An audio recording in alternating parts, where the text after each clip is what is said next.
అయ్యో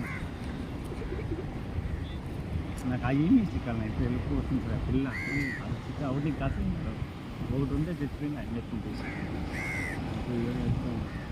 ವಾಡು ಕೀಟ್ಲ ಸುಮ್ಮನೆ ಇರೋಣ ನಿನ್ಗೆ ಗೊತ್ತಾಗಲ್ಲ. ನಿಂಗೆಲ್ಲ ಗೊತ್ತು. ಅದು ಸತ್ತೋಗೈತೆ ಅವ್ರು ಸತ್ತೋಗೈತೆ ಕಾಲಕ್ಕೆ ಕಿತ್ಬಿಡ್ತಾರೆ ಅವರು. ಕಾಲಕ್ಕೆ ಅವ್ರು ಕಿತ್ಬಿಡ್ತಾರೆ, ಅದು ಬದುಕಲ್ಲ.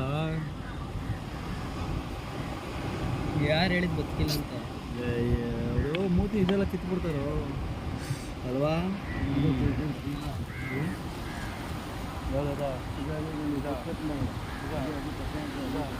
ಹಾಂ ಅದೇ ಕೊಡ್ತೀನಿ.